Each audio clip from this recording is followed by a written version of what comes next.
Good day. Good day sa lahat. Napag-alaman po natin na mayroong isinasagawang rally sa Liwasang Bonifacio at sa iba pang dako ng Pilipinas. Dito sa South Cotabato, meron tayong narinig sa Pulumulok sa kanilang gym. So, tingnan natin ano ba itong rally na ito para makita natin. So, tingnan natin sa isang stasyon. Marami kasing station ngayon. Pero alam natin na kukunting istasyon lamang ang nagbibigay talaga ng tamang impormasyon. Lahat ayaw nilang sabihin kung ano ang nangyayari sa rally. Ang tinitingnan nila sa rally ay yung basura at kung ano-ano pa man.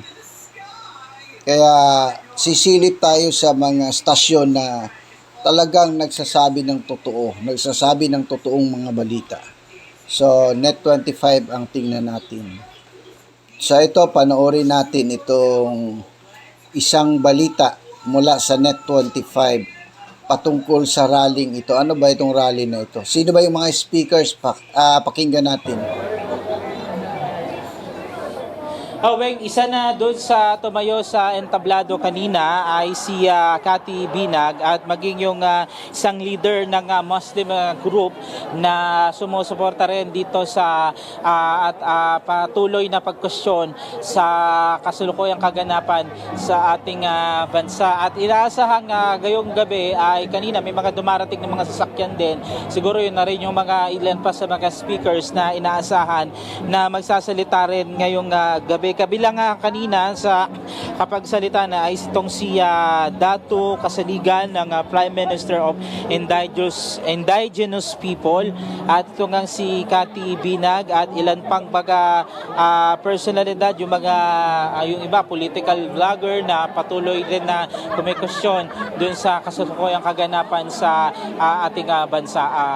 Weng. Hanggang anong oras sinaasahan na magtatagal ang mga programa?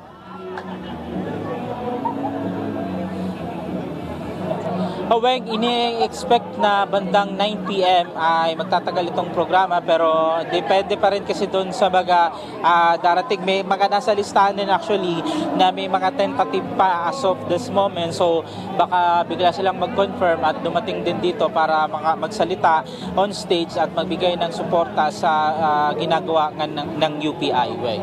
Okay, maraming salamat, Earl Bringas. Babalikan ka namin mamaya para sa mga karagdagang pang detalye sa bahagi ng Liwasang Bonifacio. Samantala, alamin naman natin ang kaganapan sa kinaroroonan naman ni Hearted Molina mula pa rin dyan sa lungsod ng Maynila sa Liwasang Bonifacio. Hearted.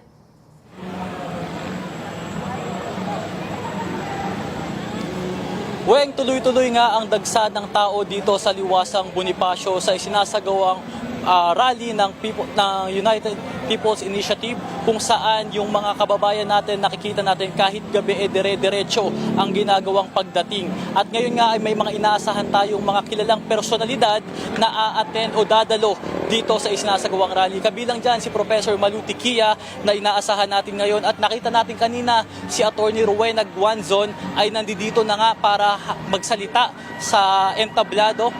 At inaasahan din natin ang pagdating ni Manong Chavit Singson at ni ex-congressman Kiko Barsaga. Yan nga muna ang latest at inaabangan din natin kung sino pa ang mga darating na personalidad dito sa Liwasang Bonifacio. Okay, Hearted, kumusta naman yung daloy ng trapiko dyan sa paligid ng Liwasan? Dito tayo dadaan.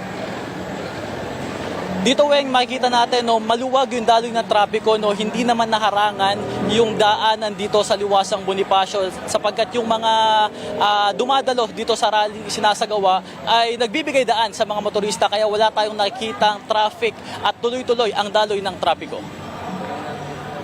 Designated area para sa parking ng mga sasakyan ng mga dadalo?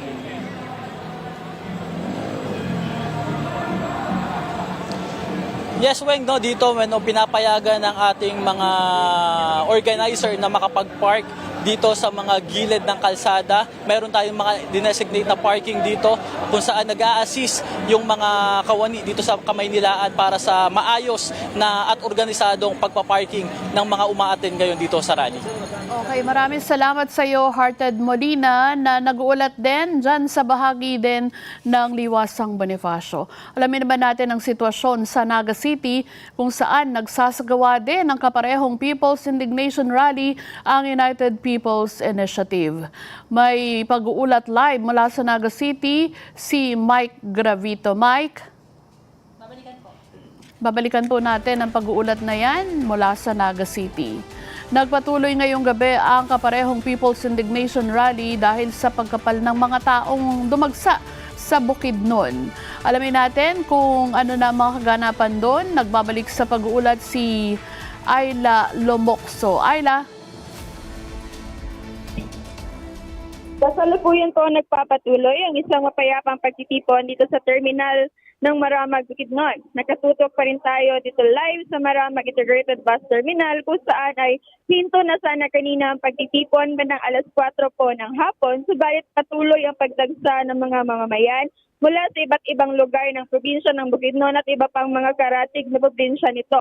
Kaya ipinasya ng mga taga-UPI Bukidnon o Mindanao na ipatuloy ang nasabing rally. Batay sa pinakahuling tala mula sa nasa lugar, itinatayang umabot ng humigit kumulang 500 katao o higit pa rito ang narito ngayon na nagibahagi sa mapayapang pagtitipon na isinasagawa. Layo ng naturang rally na ito na ipahayag ang panawagan ng grupo sa mapayapang pagkakaisa at maayos na pagkikilahok ng mamamayan. Nanatiling maayos ang sitwasyon sa lugar habang nagpapatuloy ang programa.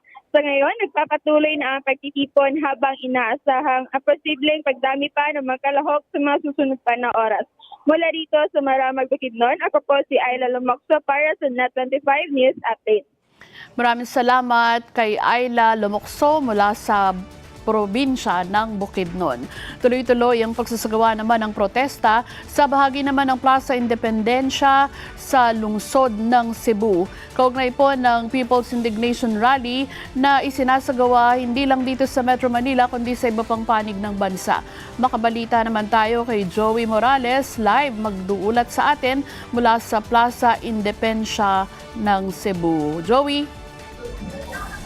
Maayong gabi Pilipinas, maayong gabi Cebu. Narito tayo ngayon sa Plaza Independencia dito po sa lungsod ng Cebu kung saan napansin natin yung pagdagsa ng maraming mga tao na tuloy-tuloy pa rin ang pagdating ng mga tao sa iba't ibang mga lugar dito sa lalawigan ng Cebu. Napag-alaman natin, Weng, na ang grupong nagtitipon dito ay nagpakilalang United People's Initiative Against Corruption. Ulitin po natin, United People's Initiative Against Corruption. Ayun, bagaman Cebuano ang salita ng mga nagsasalita rito, pero nananawagan sila ng pagbabago. At gaya nga ng narinig natin kanina, ay ang pagbabago ay gayon na. Kung hindi ngayon, kailan anya? Kung hindi tayo kikilos, kailan pa? Yun ang narinig natin.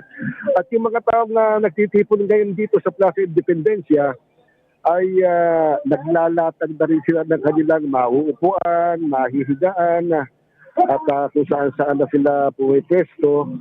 Hindi natin alam kung hanggang anong oras tatagal ito, pagtitipong ito, Weng. At kanina rin, habang naglilibot-libot tayo dito sa Plaza Independencia, kasi itong lugar na ito ay pangunahing pasyalan ng mga taga Cebu City. Talagang maraming tao rito eh. Pero ang kapansin-pansin ay parang isang tao kung alam nila kung saan sila pupunta eh. Doon nag-ipon eh. Nag-ipon-ipon sila at nagtipon-tipon. Pagkatapos, yun na nga, unti-unti na may mga nagsalita. Inalam din natin na kung merong mga personalidad na inaasahan ba sila na magsasalita rito sa sa nasabing pagtitipong ito. Kasi dito sa Plaza Independencia, meron silang inihanda na parang maikling may baboon. Pero habang nagsasalita sila kanina na medyo maliwanag pa, tinutulan sila ng tinutulan sila ng speaker. Kaya nawala. Kaya ito, lumipat sila ng pwesto dito sa may tabi ng malaking puno. Naglagay sila ng ilaw ngayon at ikinabit na nila dito sa kanilang sasakyan para sa ganun ay merong supply sila ng kuryente at magamit nila yung kanilang portable na speaker o sound system. Sa ngayon ay nagsasalita sila rin sa maraming mga tao na kitipon at yun nga, kanilang isinisigaw yung pagbabago at isa katuparan yung maayos na pagpapatupad ng batas. Ganon, yun ang mga narinig natin kanina. At ngayon din, ngayon sa mga oras na ito, unti-unti na rin dumarating yung mga alagad ng batas. May mga grupo nang umaali-aligid dito na mga grupo ng mga alagad ng batas. Natural naman yun, sinisiguro nila yung seguridad ng mga mamamayang naririto. Hindi lang natin alam kung hanggang kailan magtatagal. Ito nga nasabing pagtitipon kung hanggang anong oras. Aalamin natin mamaya at kung maya-maya pwede tayong mag-update kung anong mga kaganapan dito sa lalawigan ng Cebu. Yan muna ang ating may re-report mula dito sa Cebu City para sa Net25 News Update. Okay, maraming salamat kay Joey Morales, nag-uulat ng live mula sa Plaza Independencia sa Cebu City. Alamin natin ang sitwasyon sa Naga City. Balikan po natin ang pag-uulat ng ating kasamang si Mike Gravito. Mike?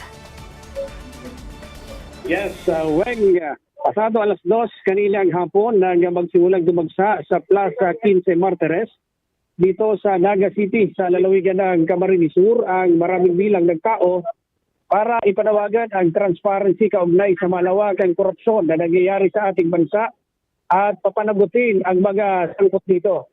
Sa ngayon ay maayos ang daloy ng trapiko sa nasabing lugar kung saan ginagawa ang pagtitipon at walang nararamdaman na mabigat na daloy ng trapiko.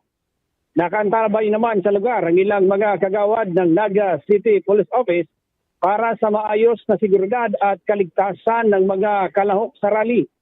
Sa mga oras na ito ay hinihintay pa ang formal na pagsimula ng aktibidad at inaabangan kung sino ang magsasalita habang patuloy pa rin ang pagdami ng mga tao na siyang pumupuno dito sa palibot ng Plaza 15 Martires sa Naga City, Camarines Sur. Mula dito sa Naga City, Camarines Sur para sa Net25 News Update, ito si Mike Gravito. Maraming salamat kay Mike Gravito at kung mapapansin po ninyo, ang mga pagtitipon ngayong araw ay hindi lang nakasentro dito sa Metro Manila kundi sa mga key cities dito po sa ating bansa. At sa bahagi naman ng Liwasang Bonifacio, nakikita po ninyo sa ating feed ang pagpapatuloy ng entertainment show.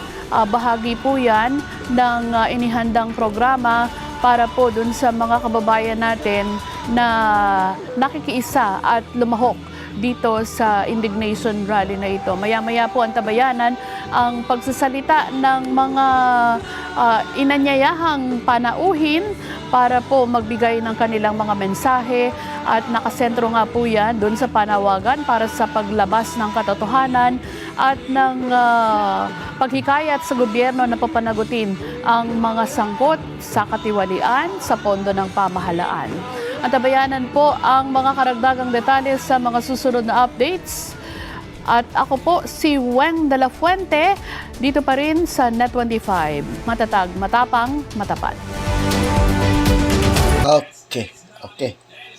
Okay, yun ang ating napag-alaman sa ginawang rally. Ang rally pala ay pinangunahan ng UPI.